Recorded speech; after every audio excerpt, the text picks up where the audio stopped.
کے بعد اہم الواجبات اور اشرف العبادات ہیں ہی، اس کی اہمیت کو ایک طرف فرمانے کے اس دین قل هل يستوي الذين يعلمون والذين لا يعلمون سے واضح فرمایا تو کہیں يرفع الله الذين آمنوا منكم والذين اوتوا العلم درجات کہہ کر اس کی خوش چینوں کے مقام کو بلند کر دیا، تو دوسری طرف لسان نبوت صلی اللہ علیہ وسلم نے طلب العلم فریضۃ علی کل مسلم کا اعلان سنا کر اس کی فرضیت پر مہر لگا دی، تو کہیں فضل العالم علی العابد کے عالیشان فرمان سے حصول علم میں لگنے والوں کو عبادت گزار سے بھی اونچا درجہ عطا فرمایا۔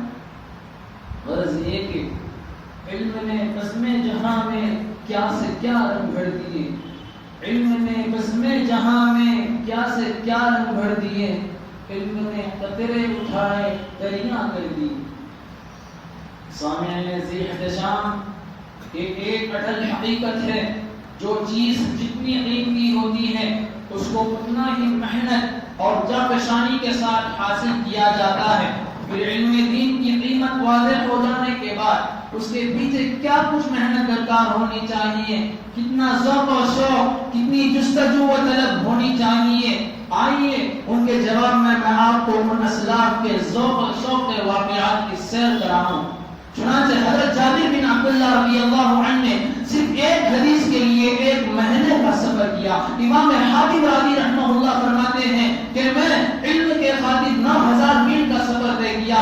امام بخاری رحمہ اللہ طلب علم کی فکر میں بسا اوقات ایک رات میں 20 دفعہ بستر سے اٹھتے تھے۔ امام مسلم رحمہ اللہ نے علم علمات میں کھجور کا پورا ٹوکرا کھا لیا اور پتہ بھی نہیں چلا کہ یہی ان کی وفات کا سبب بنا ہے۔ اسی پر بس نہیں بلکہ مجھے کہنے دیجیے مولانا رشید احمد گنگوہی رحمہ اللہ کے مطالعے میں اتنا انہمام ہوتا کہ قریب رکھا ہوا کھانا اگر کوئی اٹھا کر لے جاتا تو آپ کو پتہ بھی نہیں چلتا، آپ بے خبر رہتے تھے۔ ارے کیا یہ علم کا شوق نہیں ہے؟ علی بن حسین رحمہ اللہ کا عبداللہ بن عمر رحمہ اللہ کے ساتھ صرف ایک حدیث پر عشاء کے بعد سے فجر تک صرف ایک حدیث پر مذاکرہ ہوتا۔ مجھے پتا بس نہیں کیا یہ علم کا شوق نہیں ہے؟ مولانا عبد القادر رائے پوری رحمہ اللہ پورے زمانے طالب علم نے کبھی خط کھول کر نہیں دیکھا۔ امام زہری رحمہ اللہ فرماتے ہیں امام زہری رحمہ اللہ ہر وقت علمی مباحث میں مصروف رہتے تھے۔ مولانا ادریس حنبلی رحمہ اللہ اکثر بے ہوش ہو جاتے، جو ہی جو ہوش آتا تو مطالعے میں مشغول ہو جاتے۔ ارے میں کہاں تک شمار کروں، ذرا سوچو تو صحیح۔ امام محمد رحمہ اللہ کے علم انہمام میں یہ حالت تھا کہ جسم پر موجود کپڑے میلے ہو جاتے اور پتہ بھی نہیں چلتا۔ امام محمد رحمہ اللہ کا سڑک کے کنارے پر مطالعہ کرنا اور پاس سے باہر کے گزرنے کا پتہ بھی نہ چلا، کیا یہ علم انہمام نہیں؟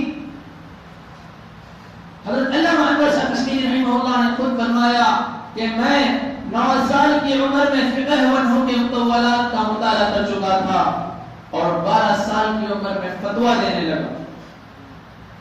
کیا یہ شوق علم کا نتیجہ نہیں؟ اسی لیے حضرت تھانوی رحمہ اللہ نے فرمایا شوق علم یا تو ہوتا نہیں اور جو ہوتا تو پھر دل سے نکلتا نہیں۔ لیکن افسوس ہے افسوس، ہماری صورتحال اس سے بالکل مختلف ہے۔ جہاں ہم نے نموز کے حاصل کرنے کو علم سمجھ لیا، وہی مدرسے میں وقت گزاری کو عالم کورس زبان کر لیا۔ نہ ہمیں وہ اکابر کا شوق باقی رہا، نہ وہ اسلاف کے کامیاب شب و روز ہمیں ابھارتے ہیں۔ نفس پرستی، شہوت پسندی ہمارا محبوب مشغلہ بن چکی ہے۔ اساتذہ کی غیبت ہماری فطرت ثانیہ بن چکی ہے۔ اخلاص للہیت کا دور دور تک نام نہیں رہا۔ ایسے میں ہمارا نصابی عالم بن کر کسی مدرسے سے فارغ ہو جانا اور ہزاروں کی تعداد میں نکلنے والے مطلع کی بھیڑ میں اضافہ کرنے کے سوا کچھ نہیں۔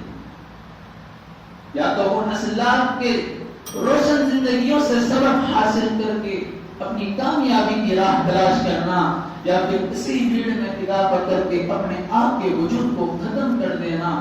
فیصلہ آپ کے ہاتھ میں ہے۔ وآخر دعوانا الحمدللہ۔